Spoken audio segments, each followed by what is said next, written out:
Everton 1, Manchester United 3. Solskjaer fights back in what was...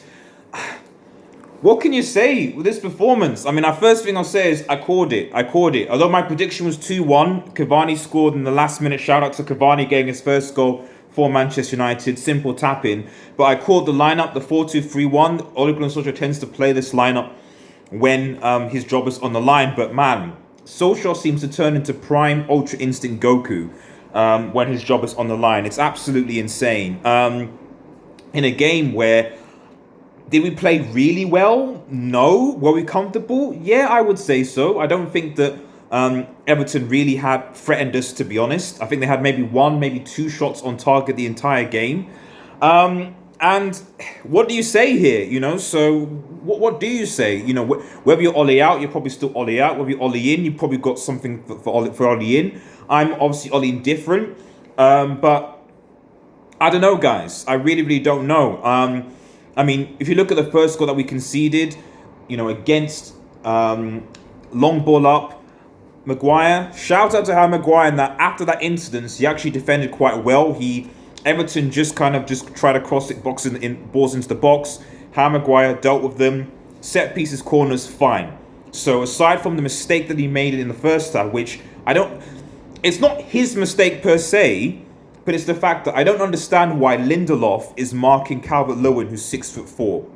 Okay?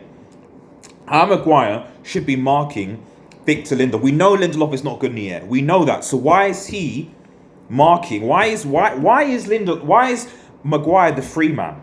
Okay, this has happened so many times. Happened so many times last season against Crystal Palace, where long ball up, Lindelof, Maguire, and Lindelof is the one that's marking. You know, Demba Ba, same thing. So, you know, that shouldn't happen.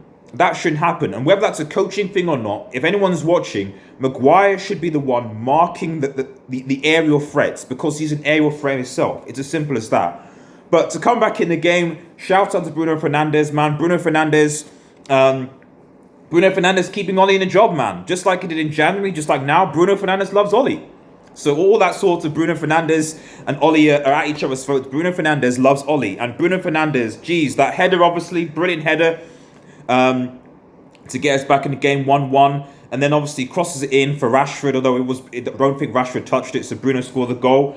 And then he assisted the final goal for Cavani. So shouts out to Bruno Fernandes, definitely my man of the match. Let me know who your man of the match is in the comments and in the community poll.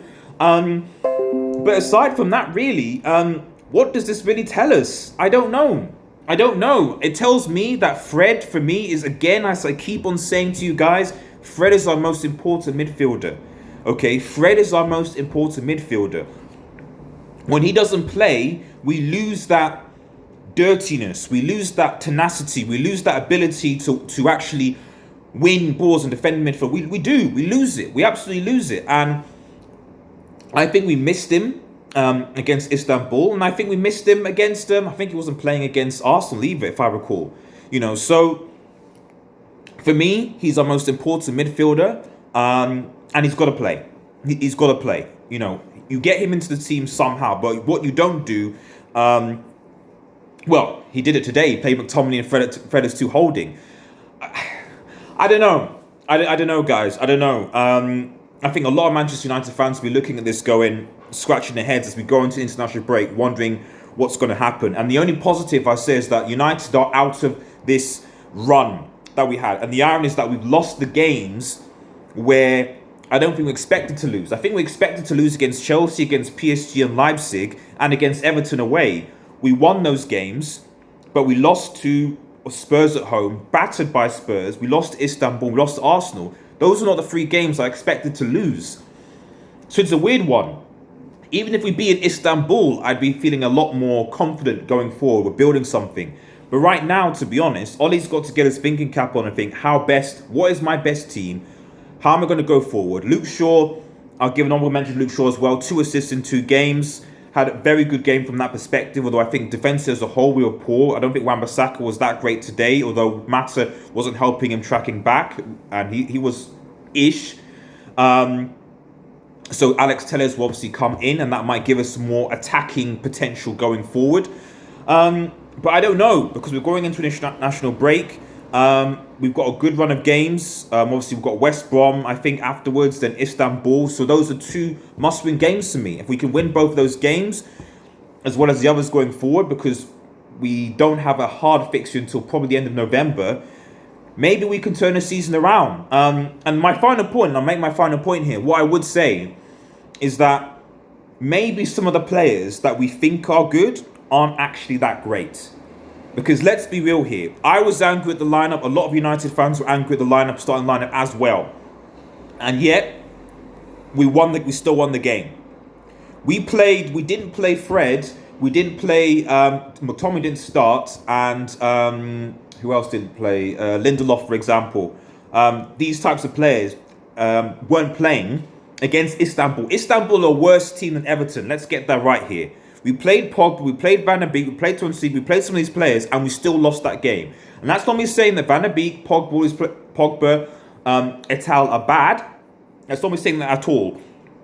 But what I am saying is that maybe some of these players that played in those games, that also played against Crystal Palace, aren't as good as we think they are. It's not that they're not good players, but maybe they're not as good as we think we are, because they didn't deliver against Istanbul, and these players are crap team put a performance against Everton. Just saying. Lastly, small comment on Rashford. I don't think he had a great game today, and that's going to go onto the radar for a lot of people. Love Marcus Rashford, love what he's doing, but last 2 or 3 games, he's not been good. And it's been overshot. And people will talk about Martial, but Rashford's decision-making has not been great. It's not been good, and he needs to work on that. He really, really does, because, we're missing that. Cavani comes on, gets into the right position, gets a goal. I know it's a simple tap-in, but you've got to make the right decision. You've got to make the right ones. And I noticed that Marcus Rashford wasn't doing that. Anyway, guys, let me know what you think. Are you happy about the result? Of course I am, because I'm happy that Manchester United won. Let me know what you think in the comments, guys. Ollie in, Ollie out.